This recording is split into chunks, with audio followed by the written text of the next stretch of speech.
All right, so hi, my name is Christy Plow. I'm a second grade teacher here at Michael. You might recognize me as your child's teacher, or you might recognize me as someone on the second grade team.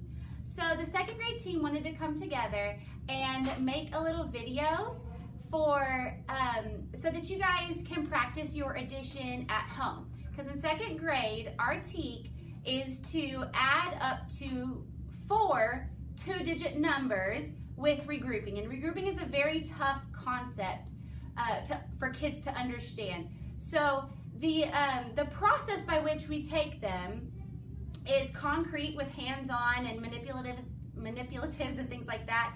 And then it moves to pictorial, and then pictorial to abstract. And by abstract, I mean numbers. Numbers are abstract because, I mean, you know it's 2, but you need to know what's behind it. What does that mean?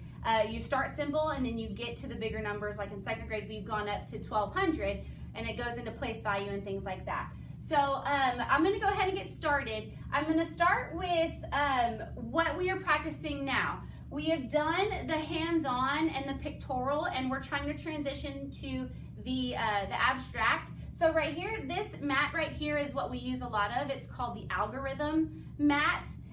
It's just a basic problem that you have addition. And for those who need it, we do label 10s and 1s so kids know the places and they can make that visual connection from when we did our place value unit. So I have some little chants that I like my kids to learn. So first we're going to start with adding without regrouping. It is very simple because you just, you go down, you add, and then you go to the 10s and you add. You don't have to carry anything over.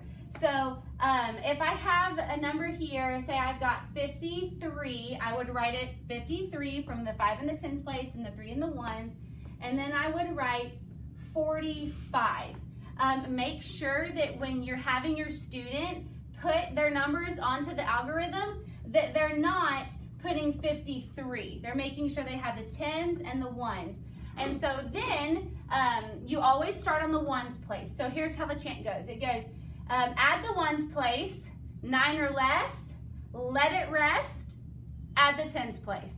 So you see here that if and sometimes we draw this so the kids know I'm putting these two together. Start on the 1s place. If your answer is less than 9, let it rest, meaning just drop it straight down. So rather than, what we're trying to get the kids to do now is to count on. So because it's adding, it doesn't matter which one I start with. So I always have the kids start with the 5. Just say it. You know it, 5, and then count on. So I would go 5, 6, 7, 8. 8 is less than 9. I'm going to let it rest. I bring that down. Pardon me. I would put that there. I notice it's less than 9, and then I would bring it down. So then add the 10s place. I start with 5, and I count on. 5, 6, 7, 8, 9. And I know that 53 plus 45 is 98. Again, that is without regrouping, so it is very simple for the kids to understand that. But what is the tricky one is when we start to do regrouping. So I'm going to draw another algorithm mat over here, and I'm going to show you something that we do for regrouping, with regrouping. So if I have, let's see, 45 and 26, let me get that set up and then I'll explain. So regrouping is when you add the 1s place and it's a double-digit number. You can't have that, so you have to put the 1s place here and carry the 10s over, and that will transition as they start adding 3-digit numbers and 4-digit numbers. You can't have 2 digits in one place. You got to drop the 1 and carry the 10s place over. So this is the part where the kids really benefit from the caret. The number bond, we do it here, but it really makes sense when you go here. So a lot of times they might draw a box up here so they know, oh yeah, to carry it over, and it'll get to the point where they just know to carry it over. It's a process. So here's the chant that goes, add the 1s place, 10 or more, carry next door, add the 10s. So I were to say 5 and 6, start on the 6, count on 6, 7, 8, 9, 10, 11. I would write 11 here. I can't have that there. So I would drop the 1 that's in the 1s place in 11 and carry the 10s over, which seems to really help them because they have that visual there.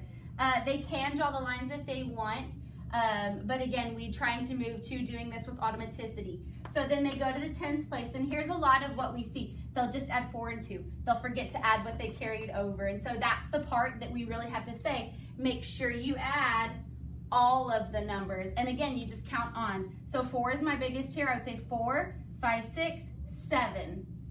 So 45 and 26 is 71. And so those are just some things that, so when you're working with your student at home, you can say that, you know, for no regrouping, it's add the ones place, 9 or less, let it rest, add the tens place. And when you do have to regroup, add the ones place, 10 or more, carry next door, add the tens place, and make sure they get that one up top. So I hope that helps you guys at home as you're working with your learner and making them a fabulous mathematician. Hope you all have a wonderful evening. Thank you.